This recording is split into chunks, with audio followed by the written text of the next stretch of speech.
Good morning students. बेटा कल हमने शुरुआत की थी फैक्टर की। फैक्टर कैसे इफेक्ट करते हैं क्लाइमेट को। तो कल हमने फर्स्ट फैक्टर लिया था अल्टीट्यूड।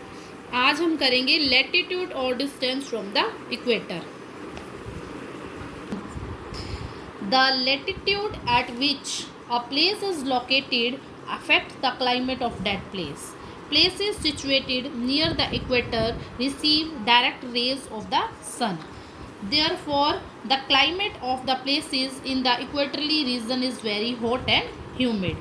यानी बेटा देखो, जो लेटीट्यूड जहाँ पर कोई प्लेस है वो प्लेस इफेक्ट करती है उस क्लाइमेट को। अगर कोई प्लेस इक्वेटर के पास है तो उसके पास सन की डायरेक्ट रेज पहुँचती हैं। यही कारण है जो क्लाइमेट इक्वेटर के पास वाले रीजन में है वो हॉट और ह्यूमिड होता है। Places located at very high latitude receive slanting rays of the sun. The slanting rays travel for a longer distance and spread out over a larger area as we move towards the poles.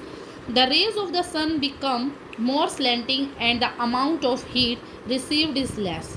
यानी बेटा जो place high latitude पर है वो यानी equator से दूर है, वहाँ पर सन की रेज कम पहुँचती हैं और जो कम रेज हैं सन की वो टाइम ज़्यादा लेती हैं और एरिया ज़्यादा कवर करती हैं। जैसे जैसे हम पोल्स की तरफ बढ़ते हैं जो सन रेज हैं वो कम अमाउंट में रिसीव होती हैं। देखिए बेटा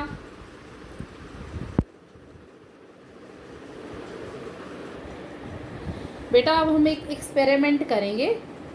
let's understand how the rays of sun fall on the अर्थ।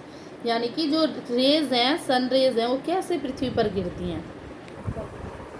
ये देखिए बेटा लाइट स्प्रेड हो रही है। देखिए अब हम इसके आगे कोई अगर ऑब्जेक्ट लगा देते हैं टॉर्च के आगे। देखिए हमने टॉर्च लिया है, टॉर्च के आगे हम ऑब्जेक्ट लगा दें तो लाइट कंसंट्रेट हो रही है एक ही एरिया पे। देखो एक अब अगर हमने ऑब्जेक्ट हटा दिया तो इस लाइट स्प्रेड हो रही है। अब ऑब्जेक्ट लगाया तो ये कंसंट्रेट हो रही है एक ही एरिया में, अब स्प्रेड हो रही है। तो बेटा आप ये जो है एक्सपेरिमेंट आप इसे घर पे भी करके देखें तो आपको अच्छे से इजीली समझ में आएगा।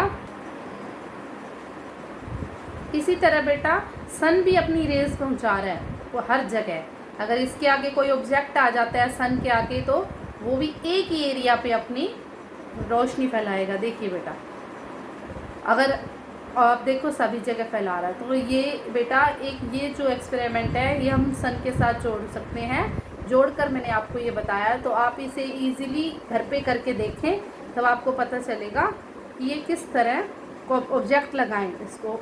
थैंक यू बेटा। ऑब्जेक्ट लगाएंगे